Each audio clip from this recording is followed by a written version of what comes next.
everybody, Zen here with more Patch 2.0 content on the PTS. We're gonna hop right in with another boss fight here in Scum and Villainy. This guy's name is Thrasher. We'll talk about him in a second. He's actually a pretty boring boss. But what we need to mention is the fact that I had the security key bug that many other people did with the mobile security app. Basically, it desyncs and locks you out of your account, which was really annoying, and a ton of people got affected by this. Most people couldn't actually even play the game for the past couple days, which is, as you can imagine, incredibly inconvenient. So if you have this happen to you, you just have to call customer support and get it removed from your account, the security key that is. You shouldn't install it for like another week, maybe put it back on your account later, or just buy a physical one, because that's way better anyways. I don't know why I just use the mobile app. However, if you are having that issue, make sure you call customer support and get that taken care of. It's stupid, it's inconvenient, and it's retarded. That's the easiest way to say that. Anyway, so the boss, right? We gotta talk about the boss. Now, this guy, like I said, his name is Thrasher.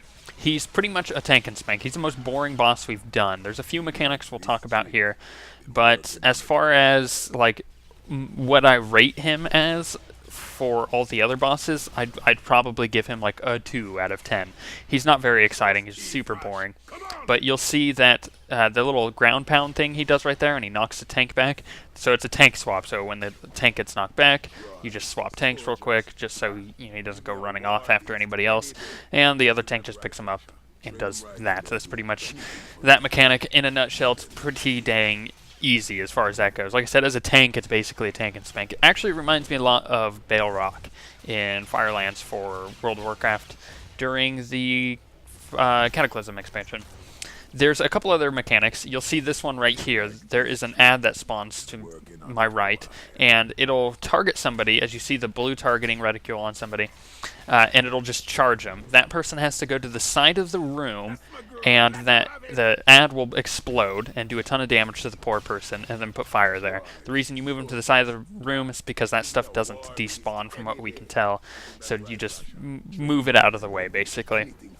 Once again, just mentioning because most of you tend to forget, this isn't an actual guide. We'll make a proper guide, a really good guide, when this gets closer to launch. However, at the moment, my camera angle is really bad, so you don't actually see the other mechanic that's part of this fight, which is the fact that these snipers spawn on the walls up over here. Now, your ranged DPS very easily can take them out. Most groups, I don't know a single group that has all melee DPS, although it is quite possible, but most groups will have to use just their ranged DPS and may as well keep the melee DPS on the boss.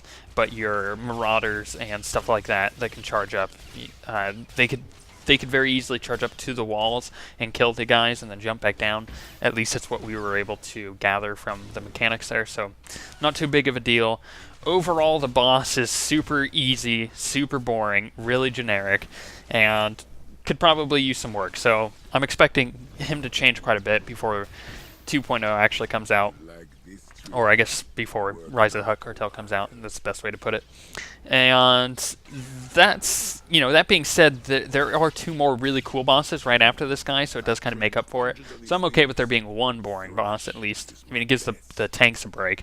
But the next one is more of a gauntlet, which it's actually turned out to be super cool. I was really impressed with it.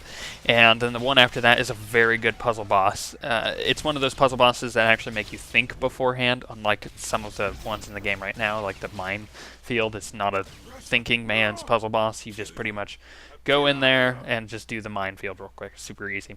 However, this puzzle boss is very good, and we'll talk about that all in future videos. But on that note, we shall see you guys next time.